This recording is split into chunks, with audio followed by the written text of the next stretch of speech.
In the 16th century, an expedition led by Ferdinand Magellan discovered the Mariana Islands. And only 300 years later was the deepest point on Earth discovered, the Mariana Trench, more commonly known as the Mariana Deep. It's easy to calculate that almost a century and a half has passed since this discovery. Yet to this day, the Mariana Trench remains the least explored place on the planet. But why? What does the darkness of the ocean conceal, and who hinders humans from conquering the underwater world? I'll tell you now. How did the Mariana Trench form? Surely many have heard of the monsters inhabiting the depths of the Mariana waters, but few know what the Mariana Trench itself is like, where it is located, what it looks like, and how it came to be. The Mariana Trench is situated in the western part of the Pacific Ocean, near the Mariana Islands. The formation of the Mariana Trench is the result of volcanic processes and the collision of two tectonic plates. The massive Pacific plate, due to its own weight, began to subduct beneath the smaller Philippine plate. It is precisely at the site of the collision of these two plates that the deepest trench is now located. The main stereotype about the Mariana Trench is the perception of its shape. Movies and novels have ingrained a specific image in our minds, a submarine, slowly descending to the bottom of the Pacific Ocean up, vertically downward. But, in reality, the Mariana Trench is not some kind of deep underwater tube. In shape, the Mariana Trench resembles a crescent, carved with underwater bridges, volcanoes, and even mountains. The difficulties of diving. The structure of the Mariana Trench is one of the reasons that complicates exploration. Steep and asymmetrical slopes are divided by relief steps, preventing not only equipment but also humans from squeezing through. At the bottom of the trench, there are 4 mountain ranges over a mile high. Not long ago, scientists discovered 2 stone bridges extending over 30 miles. However, much of the landscape of the Mariana Trench remains unexplored. This is partly due to the difficulties with lighting. The bottom of the Mariana Trench simply cannot be fully seen on the first dive. Once you pass the 1-mile mark, impenetrable darkness sets in. Sunlight simply does not reach the bottom. A significant problem for researchers is also the water pressure. At the deepest point of the Mariana Trench, the pressure exceeds atmospheric pressure by more than 1,000 times. The first dive. However, despite all the extreme conditions, the Mariana Trench has always attracted dives from scientists around the world. Studying the Mariana Trench became a true challenge of the 19th century for underwater navigators and researchers. Now the scientific community annually improves its equipment to better explore the depths of the trench, and each time makes a new incredible discovery. What can be said about the times when the world was not yet aware that such depths were possible? The Mariana Trench itself became something incredible. The discovery by the British at the end of the 19th century revolutionized the understanding of the world's waters. The most advanced laboratory equipment of its time was placed on board the ship Challenger. The expedition, organized by the British Admiralty and the Royal Society, established a depth of 27,500 feet. This, of course, would turn out to be an incorrect value, but even this mark indicated that humans had discovered the deepest point on Earth. But did it really open up? Scientists accepted a new challenge? After all, it's not enough to simply find the most mysterious place on the planet. It's also necessary to bring all its secrets to the surface. In the mid-20th century, an English deep-sea echo sounder, named after its predecessor, recorded a new depth point in the Mariana Trench, 35,000 feet. The mark, called the Challenger Deep, still remains the deepest point of the Mariana Trench. 6 years later, the world would once again be shaken by an incredible discovery. Already in the mid-20th century, the Russian research vessel Vityaz would establish that the bottom of the Mariana Trench is inhabited. What incredible creatures could live in such extreme conditions? The news of life existing at such depths astonished the entire scientific community of the 20th century and terrified ordinary people. A new era begins, the age of monsters and the hunt for them. But is the ocean floor truly a haven for prehistoric or perhaps even extraterrestrial monsters? The hunt for deep-sea monsters. Rumors of terrifying creatures inhabiting the ocean trench began to spread quite rapidly. The reason for this was not only the dry theory from scientists, but also the astonishing stories from eyewitnesses. At the end of the 20th century, an American state-of-the-art research device, affectionately nicknamed by the team, descends to the ocean floor. In just a few minutes, the brilliant invention became a toy in someone's bloodthirsty claws. At first, the sensors detected strange sounds. It was a scraping sound against metal. The device was immediately brought to the surface. The researchers were astonished to find that the sturdy steel hull was crushed, and the strongest cable, 8 inches in diameter, seemed to have been gnawed. The news of the deep-sea monster became a real sensation and quickly spread across newspaper pages. But the mysterious incidents did not end there. A team from a German research organization also encountered otherworldly sounds during the dive of the HiFish device. Everything was going smoothly until suddenly the HiFish stopped its descent. It was not a technical error. Something was obstructing the device's movement. The radars detected mechanical interference. The research device wasn't stuck, it was being held. The monitor screens displayed a terrifying scene. One of the trench's monsters attacked the HiFish. A lizard of incredible size was trying to bite through the research device. But the team did not panic and scared off the unknown creature using electricity. The lizard swam away and did not appear on the radars again. However, the authenticity of this story still cannot be established, as the research station did not have equipment for video and photography. Monstrously beautiful. One could talk endlessly about such legends. Their truth is unlikely to ever be confirmed or refuted, as they have literally become part of our history. And yet the fact that creatures from nightmares truly inhabit the Mariana Trench cannot be denied. Just look at these sea dwellers. Surely you might think this is someone's wild imagination, but take a closer look. This is a true creation of nature. When you live in conditions of utter darkness and deep-sea pressure, the last thing you would think about is appearance. However, everything created by Mother Nature is art, and the appearance of an anglerfish or a goblin shark no longer impresses anyone. Therefore, I have compiled a selection of the most amazing creatures of the Mariana Trench, from which you cannot take your eyes off. The Scarlet Novelty. This amazing sea monster was only discovered at the end of the 20th century and was given a separate classification only in the early 2000s. The Gran Rojo jellyfish is the largest sea jelly inhabiting the deep sea. The red giant, as researchers also call it, is a striking example of deep-sea gigantism. Its size can reach up to 76 inches in diameter, and the fleshy appendages instead of tentacles are actually 7 oral arms.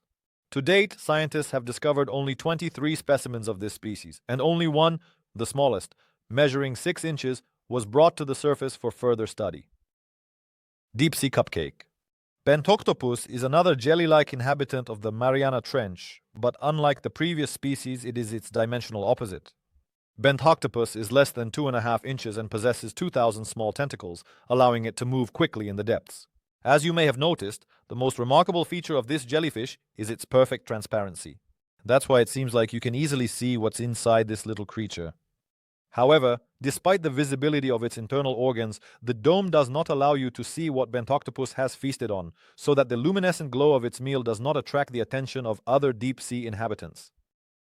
Water in water. The comb jelly is a creature that is 95% water. They have neither bones nor a shell, only 2 tentacles with which they push food into their mouth. But don't be deceived by the beauty of this underwater inhabitant. Yes, it is pink, yes, its combs are like ruffles, and its luminescent glow attracts attention. But all of this is solely to eat someone. Who lost an elephant? This octopus clearly escaped from a Disney studio. I wonder what script they offered him. That he hid at the bottom of the Mariana Trench? The Dumbo octopus got its name from the eponymous elephant calf due to its large ears. However, these ears are actually its fins. Due to its habitat, the Dumbo octopus is little studied. But here are a few quick facts about this octopus. Dumbo is an umbrella octopus, which means all its tentacles are fused together and are an inseparable part of its body. Dumbo doesn't chew its food, it swallows it whole. So don't worry, it doesn't bite. Thanks to its overall body structure, fins, and the ability to expel water through a siphon, the Dumbo octopus is a very fast predator. The barrel with eyes. Everyone has seen this amazing fish at least once, but I'm sure you'll never guess where its eyes are. You see, what our intuition tells us and our perception of the world in relation to this fish is incorrect. You think that if it's transparent, then it's understandable. But no, it will surprise you more than once. The first and obvious thing, what we take for eyes are actually nostrils. And those large green spheres under the transparent dome are highly sensitive eyeballs. Secondly, its size reaches only 5.5 inches. And thirdly, it's a very slow fish. The structure of its body allows it to stay afloat without any movement. Telescope, jelly.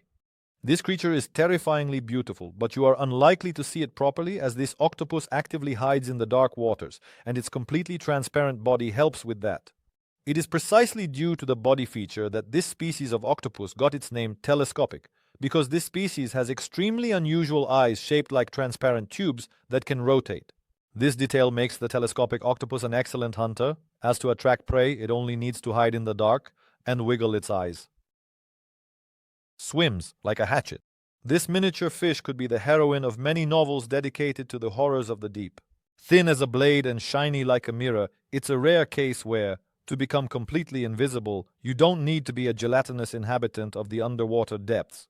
Its small size already allows it to be inconspicuous, but thanks to the glowing photophores on its belly and sides, the fish completely repels light, remaining entirely unnoticed. French bubbles. But researchers are not only interested in the inhabitants of the Mariana Trench, but also in the conditions in which they live. An amazing feature of the local landscape is the Champagne hydrothermal vent, named for the bubbles that froth on the surface. It could have been the world's first underwater source of a popular beverage, but it is merely the world's first underwater source of liquid carbon dioxide. Caution volcano. After passing a depth of 1,300 feet, you can discover the true underwater volcano Daikoku. What is remarkable about it is that inside its crater lies a lake of the purest molten sulfur. The lake boils and bubbles.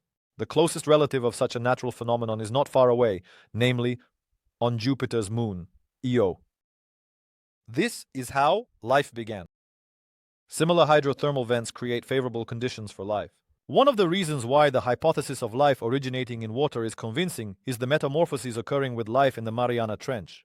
The favorable conditions formed around hydrothermal vents promote the development of life as well as the mutation of simple bacteria. For example, under normal circumstances, we can only see an amoeba under a microscope as its size does not even exceed half an inch, whereas at the depths of the Mariana Trench, mutated toxic amoebas reaching 4 inches have been discovered. Paradoxically, despite the favorable conditions for the origin of life, the Mariana Trench itself does not promote its further favorable development. Look what I found. One could endlessly talk about the amazing things the bottom of the Mariana Trench possesses, but unfortunately, the majority of the findings will turn out to be either plastic, silt, or all-consuming darkness. Those who can truly be considered a discovery are the people who personally decided to uncover the secrets of the Mariana Trench. For instance, the famous director of the movie Avatar, James Cameron, descended to the ocean floor in 2012. It was a colossal preparation, as if the director was actually supposed to fly off to conquer cosmic heights, rather than dive into the depths of his home planet. These were the requirements for the dive conditions. A small research spherical bathyscaphe, even with its equipment, would not guarantee a safe descent and ascent. The director needed to be in top shape to withstand the pressure changes without life-threatening consequences. James Cameron actively practiced yoga and running to become more flexible and resilient before the dive. However, although the thrilling depths were awe-inspiring, it cannot be said that the director was completely satisfied with his dive. Later in his interview, he would say, "We all like to think that down there, giant squids and sea monsters live. You can't rule out that possibility. But I bet they're not there." Probably James wanted to be the first to discover prehistoric world rifts or find sea giants. Well, you can't blame him for that, as almost all other dives pursue the same goal. The sea and the mountains. In April 2019, American explorer Victor Vescovo became the next to conquer the depths of the ocean, but just diving underwater was not enough for him. Victor Vescovo broke 2 world records, becoming the 4th person to dare to walk on the floor of the Mariana Trench in April, setting his first record on the Triton vessel. The vessel descended 52 feet deeper than its predecessors. And already in May, Victor Vescovo dives again, thereby setting his 2nd record and the 1st world record, as the person who has descended to the bottom of the Mariana Trench twice. A little later, in 2021, Vescovo's name will once again appear in the newspapers.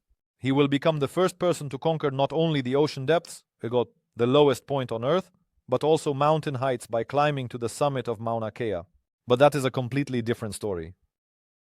The first woman of the Mariana Trench. If you analyze this woman's biography, you can conclude that she is accustomed to being first everywhere. Katherine Sullivan is the first American female astronaut. At 70 years old, she decided not to stop at conquering space and aimed to conquer the underwater depths of the Mariana Trench. Katherine reached the Challenger Deep. The expedition lasted 1.5 hours, after which Katherine successfully surfaced, thus earning the title of the first woman to dive so deep.